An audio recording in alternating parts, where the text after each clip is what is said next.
Hello' friends, আজি আকৌ নতুন ভিডিঅ'লৈ আপোনালোকৰ মাজত আহিলোঁ। এই ঘৰখনৰ প্লেচিং কেইটা বহুত ধুনীয়াকৈ কৰা হৈছে আৰু আপোনালোকৰ ৰুমৰ প্লেচিং কেইটা চাই ভাল লাগিব বুলি আশা কৰিছোঁ। আগৰ দৰে প্ৰথমতে এই ঘৰখন চাৰিওফালে ঘূৰাই দেখাম। ঘৰৰ ভিতৰ ভাগ দেখাত কেনেকুৱা হ'ব, ঘৰখন বনাওঁতে কিমান টকা খৰচ হ'ব আৰু লগতে ঘৰখনৰ ড্ৰয়িং ফ্ৰীতে ক'ত আৰু কেনেকৈ পাব সেইবিলাক লৈ আপোনালোকৰ মাজত বিস্তাৰিতভাৱে আলোচনা কৰিম। যদি চেনেলটোত নতুন আহিছে প্লিজ ছাবস্ক্ৰাইব কৰিব আৰু কাষত থকা বেল আইকনটো প্ৰেছ কৰি দিব, যাতে এনেকুৱা ঘৰৰ ডিজাইনৰ ভিডিঅ' পাবলৈ মিছ নহয়। আৰু যদি আগতে ছাবস্ক্ৰাইব কৰিছে তেনেহ'লে আপোনাক বহুত বহুত ধন্যবাদ। ভিডিঅ'টো প্ৰথমৰ পৰা শেষলৈকে চোৱাৰ কাৰণে অনুৰোধ কৰিলোঁ। গতিকে বেছি কথা নকয়, আহক আমি ভিডিঅ'টো আৰম্ভ কৰোঁ। এতিয়া ঘৰখনৰ ভিতৰ ভাগ দেখাত কেনেকুৱা হ'ব সেইটো আপোনালোকক দেখাম।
নিশ্চয় আপোনালোকে ঘৰৰ ভিতৰখন ভালদৰে দেখা পালে।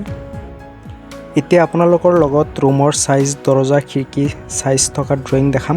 আপোনালোকে ইয়াত স্ক্ৰীণত দুখন ড্ৰয়িং দেখা পাই আছে। আপোনালোকৰ লগত এখন এখনকৈ বিস্তাৰিতভাৱে আলোচনা কৰিম, যাতে ড্ৰয়িংখন বুজি পোৱাত কোনো ধৰণৰ অসুবিধা নহয়। প্ৰথমতে এখন ড্ৰয়িং লৈ আপোনালোকৰ লগত আলোচনা কৰিম। এই ঘৰখনৰ দিশ ৰাখিছোঁ 34 ফিট 8 ইঞ্চ আৰু প্ৰস্থ ৰাখিছোঁ 26 ফিট।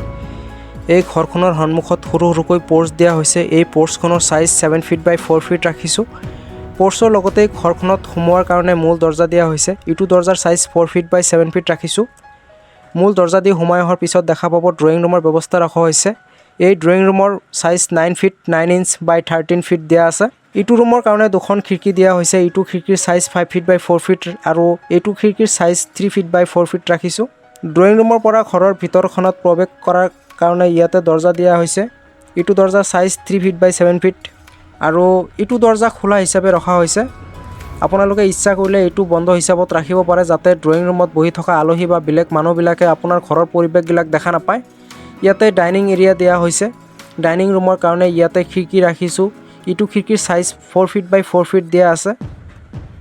আৰু আপুনি ইয়াতে দেখা পাইছে 1 নম্বৰ বেডৰুম। এইটো বেডৰুমৰ চাইজ 15 ফিট বাই 13 ফিট দিয়া হৈছে। ইটো বেডৰুমৰ কাৰণে দৰ্জা ৰাখিছোঁ। ইটো দৰ্জাৰ চাইজ 3 ফিট বাই 7 ফিট ৰাখিছোঁ। 1 নম্বৰ বেডৰুমৰ কাৰণে ইয়াতে আৰু ইয়াতে খিৰিকী দিয়া হৈছে।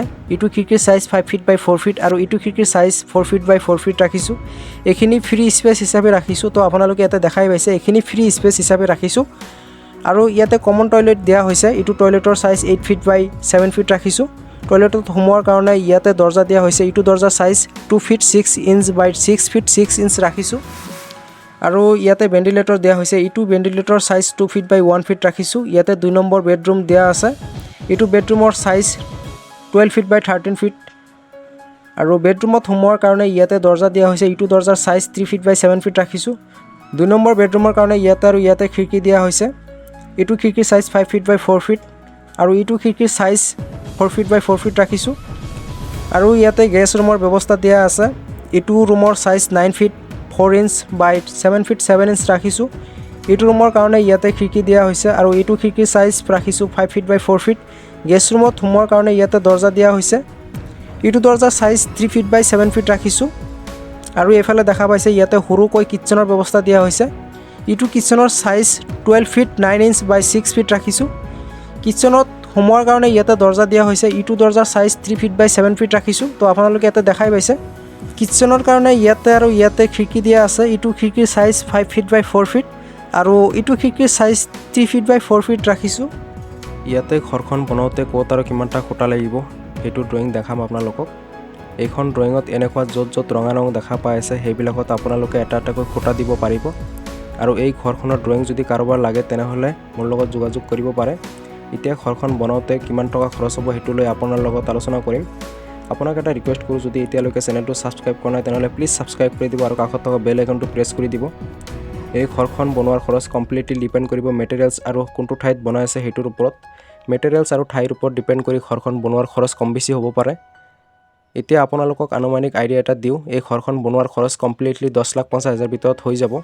আৰু যদি আপোনালোকক এই ঘৰখনৰ ড্ৰয়িং লাগে তেনেহ'লে মোৰ ডিছক্ৰিপশ্যনত মোৰ হোৱাটছএপ নম্বৰ দিয়া আছে, মোৰ লগত কণ্টেক্ট কৰিব পাৰে, নিশ্চয় আপোনালোকক মই সহায় কৰিম।